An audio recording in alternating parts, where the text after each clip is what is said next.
The procedures that we do to alleviate pain, improve function and quality of life are sometimes misunderstood and not clearly elaborated to the medical community and those that refer. These procedures are often known as epidurals, or going to get a shot, some type of joint injection, or some type of other nerve block, when in fact they're specifically dedicated to not only diagnosing but therapeutically treating painful entities.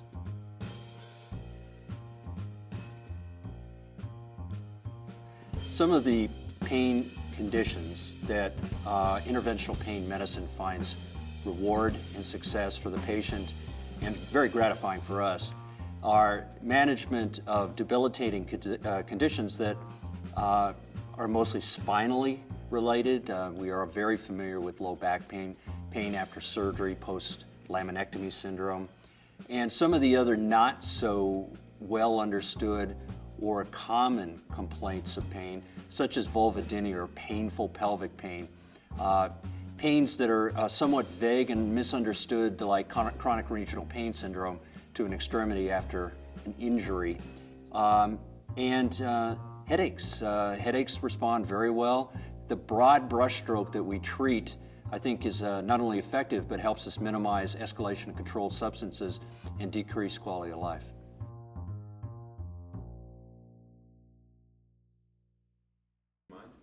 Are there complications to procedures? Of course. There's complications to driving a car, but really, what is the relative risk? And if we put it in perspective with trained and very capable hands connected to a good decision-making process, proper patient selection, proper evaluation, and then proper diagnosis to that painful entity, applying the intervention is very, very low risk. Some of the problems we could get into are as minor as a little post-injection discomfort, but sometimes it's related to other potential complications, very rare, and bleeding, infection, nerve damage, that sort of thing have been described, but extraordinarily uncommon.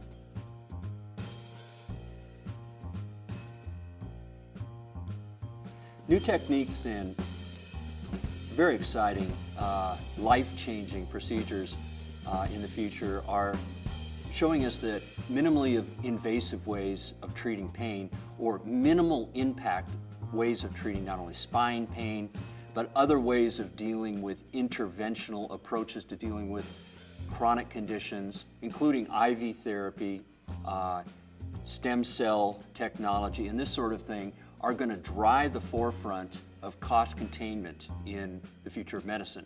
And we're happy that these interventional pain procedures can be a driver and a leading driver in that future application.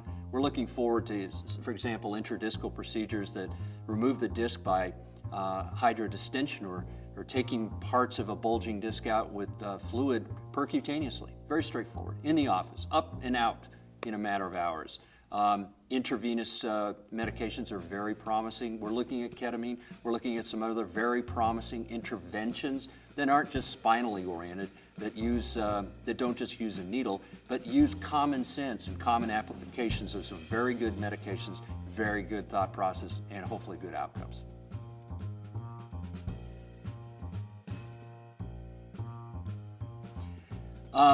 In summary, I encourage, and I am very hopeful that meetings such as this open the door and the eyes of other clinicians to know that a referral can be made for a symptom such as low back pain other than a surgeon, other than somebody that might let the patient languish in pain, and that we have direct applications of diagnostic and therapeutic techniques to move forward in a cost-contained arena to best outcome, to minimize the escalation of controlled substances, we all know that problem, to decrease the amount of complications from other medications and delay, disability, lost wages, work, and the quality of life things we love so much.